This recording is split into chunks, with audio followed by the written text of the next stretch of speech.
Welcome back to Kleppers Corner, where we peel back the layers of history to find out why humanity keeps hitting the repeat button on bad ideas. Today's date, November 13th, has been called many things. Unlucky, ominous, and by one medieval monk, the day the wheat decided it hated the weeds. I call it the red date, because if you look back far enough, the calendar practically bleeds on this one. From Viking massacres to volcanic meltdowns, terrorist attacks, avant-garde cartoons, and a memorial that taught America how to cry politely in public. November 13th is a historical mixtape titled, Oops, We Did It Again. So grab your emotional support latte, because today we're diving into the blood-spattered, lava-covered, Fantasia-scored nightmare that is November 13th. Segment 1, Bad Counsel and Worse Consequences. We start in the year 1002, when England was ruled by King Ethelred the Unready. Though honestly, the Unready sounds like a mattress commercial, not a monarch.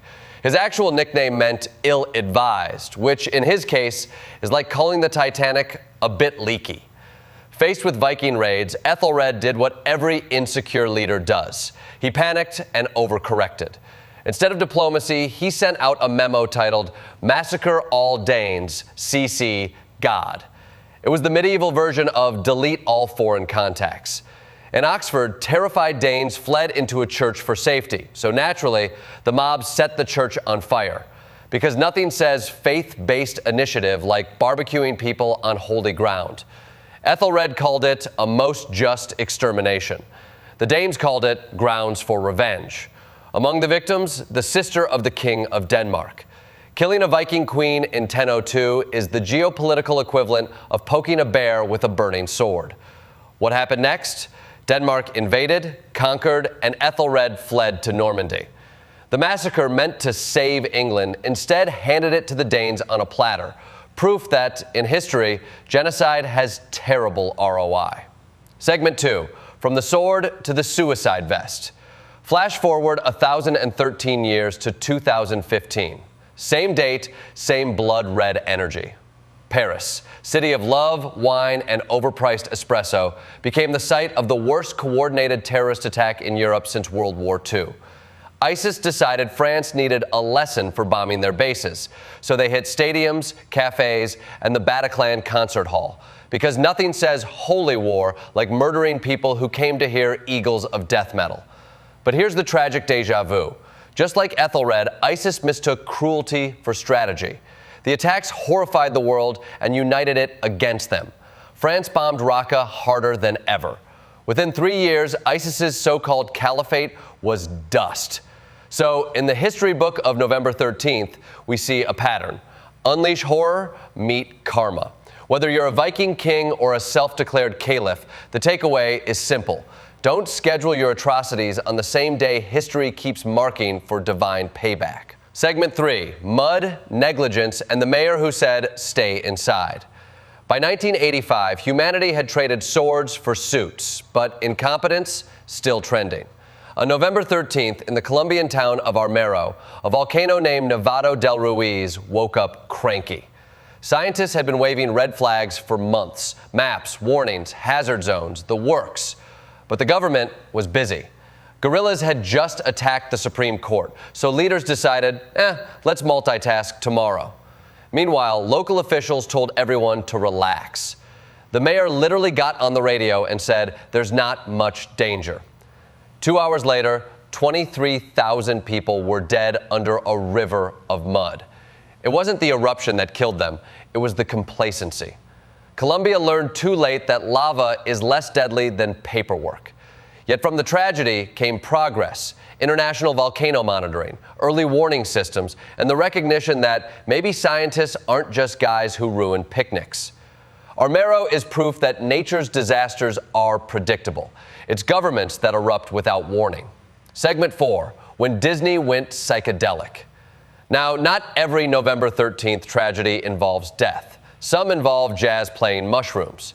In 1940, Walt Disney premiered Fantasia, his wild experiment in turning classical music into animation before LSD was invented to justify it. Imagine the pitch meeting. It's Beethoven, but with dancing dinosaurs. Executives probably nodded politely, then cried in accounting. Disney spent millions inventing Fantasound, the world's first surround sound system. The result? Most theaters couldn't even play it. Fantasia bombed harder than a Mickey Mouse NFT launch. Critics were baffled, audiences confused. Yet decades later, it's hailed as a masterpiece. Moral of the story? When you're ahead of your time will call you a weirdo. But eventually, it'll build you a theme park. Segment 5, the wall that made America look at itself. Jump to 1982. America dedicates the Vietnam Veterans Memorial, a wall so controversial you'd think it was made of emails. Designed by 21-year-old architecture student Maya Lin, it wasn't a statue or a flag, it was a black granite wound in the earth, listing 58,000 names. Critics called it a black gash of shame. One congressman said it looked like a ditch. Others wanted more heroic statues, as if the problem with Vietnam was the lack of abs. Eventually, they compromised, added 3 bronze soldiers standing nearby, the artistic equivalent of sticking googly eyes on trauma. Yet the wall worked. Visitors saw their reflections among the names, confronting the war personally. It changed how America mourned. No longer marble heroes on horses, but polished honesty. Maya Lin showed that sometimes the bravest monument is one that doesn't celebrate victory, but admits loss. Segment 6, birthdays of brains and dualities. November 13th also gave us a few people who made thinking, writing, and being fabulous dangerous sports. First up, St. Augustine, born 354 AD. He wrote Confessions, which is basically, Dear Diary, I sinned. And City of God, a 400-page argument that humans are terrible but can still make good points. Then, Robert Louis Stevenson, born 1850. He gave us Treasure Island and Dr. Jekyll and Mr. Hyde, the OG split personality tale. It's fitting for today. Every November 13th seems to toggle between Jekyll's civilization and Hyde's chaos. And Whoopi Goldberg, born 1955, who conquered comedy, drama, and daytime television. An EGOT winner whose career proves you can go from Ghost to The View and still scare Republicans. Segment 7, curtain calls for geniuses. Rossini, the Italian maestro behind The Barber of Seville and William Tell, died in 1868. He basically wrote the soundtrack for every cartoon chase scene before Looney Tunes existed. Then there's Camille Pissarro, Impressionism's quiet backbone, who died in 1903, the same year the Louvre finally bought one of his paintings. Talk about fashionably late recognition.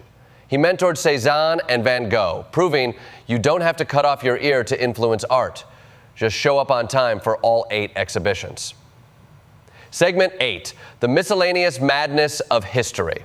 In 1927, the Holland Tunnel opened, letting New Jersey drivers bring their optimism straight into Manhattan traffic jams. In 1980, Voyager 1 snapped close-ups of Saturn because even space needed a better profile pic. And in 1997, the Lion King musical roared onto Broadway, proving that even hyenas can sing if you give them a union contract. In conclusion, Ethelred's massacre showed us bad advice kills nations. Armero taught us that bureaucracy kills faster than lava. Paris showed us that terror collapses under its own hubris. And Disney and Maya Lin proved that art can outlast everything, even critics with columns. November 13th is our annual reminder that we are both the problem and the solution. We build churches and burn them down, ignore warnings, then write policies about them, create art to heal, and then argue over its color palette. If history is a classroom, November 13th is the day we failed the test, but invent the study guide. So whether you're a king, a scientist, a comedian, or just someone trying to avoid volcanoes and Twitter wars, remember this. November 13th will always be out there, lurking in the calendar, waiting to ask, did you learn anything this time? This has been Today in History. Tune in.